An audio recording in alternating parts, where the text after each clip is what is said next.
Flavour गेला जर खाली गेला. धनंजय मुंडे यांची आमदारकी रद्द करावी यासाठी तुम्ही आज याचिका न्यायालयात दाखल केली होती. नेमकं काय सुनावणी झाली आणि काय निर्णय न्यायालयाने दिलाय? कोर्टाने परत 6 तारीख दिलेली आहे. आज आता आमचा जे 1 आठवड्याची तारीख दिलेली आहे 6 मार्च आणि आता आमचा अर्ध केस पूर्ण झालेला आहे. आणि जसे की आज धनंजय मुंडे जे आहे ते परत मंत्री होण्याचे स्वप्न बघतोय, पण इथे जे आहे औरंगाबाद हायकोर्टामध्ये त्यांची आमदारकी 100% जाणार आहे जसं मी दावा करत आहे. आणि आमचं जे पिटिशन आहे पुढचे जे येणारी तारीख आहे त्या तारीखपासून आमच्या जे आहे ते आमचे जे खरी सुनावणी सुरू होणार आहे आणि आमचे पुरावे सकट आम्हाला सादर करण्यासाठी जज साहेबांनी सांगितले. आणि परलीमध्ये पण जे आम्ही याचिका टाकली होती त्याच्यामध्ये जे ते मतलब रद्द झालेली आहे तिथे निकाल आमचे अर्ज फेटाळण्यात आलेला आहे. त्याची पण आम्ही अंबेजोगाई कोर्टामध्ये परत आम्ही ते अपील दाखल केलेली आहे. त्याच्यामध्ये पण धनंजय मुंडेला नोटीस बजावण्यात आलेली आहे. तसंच आम्ही दोघी ठिकाणी जे कानूनमध्ये बसतोय पूर्ण आमच्या प्रयत्न जे सुरू आहे आमदारकी रद्द करण्याच्या आणि 100% आम्हाला यश भेटणार आहे. मला सांगा, आतापर्यंत कधी अशी काही घटना घडली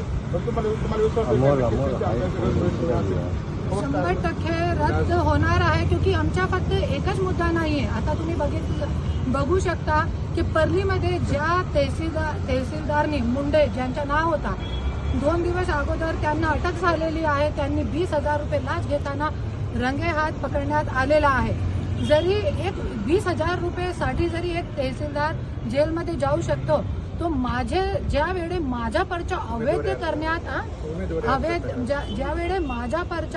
करण्यात आला होता त्यावेळे धनंजय मुंडेंनी त्यांना किती पैसे दिले होते हे पण कोर्टामध्ये लोकांच्या समोर येईल. क्योंकि ज्या वेळे छाननीच्या दिवशी मी निवेदन दिला होता तहसीलदार जे मुंडे तहसीलदार आहे त्यांना मी निवेदन दिला होता की धनंजय मुंडेचा पर्चा अवैध आहे आणि जे कोर्टामध्ये आम्ही पिटिशन टाकलेला हे सगळी मागणी त्याच्यामध्ये आम्ही दिली होती. तरी पण त्यांनी कॅमेऱ्यावरती सांगितलेलं पण आहे त्यांनी की धनंजय मुंडेचा पर्चा अवैध करण्यात आलेला आहे. तरी पण मी जसंच बाहेर गेली तसंच वैध झाला पर्चा आणि जे माझा पर्चा आहे ते अवैध झाला. रिटर्निंग ऑफिसरला हे अधिकार नसते की हे साईन जे आहे ते सूचकची आहे की नाही आहे. तरी पण माझा पर्चा फक्त या गोष्टीवरती ते सूचकची साईन नाही आहे.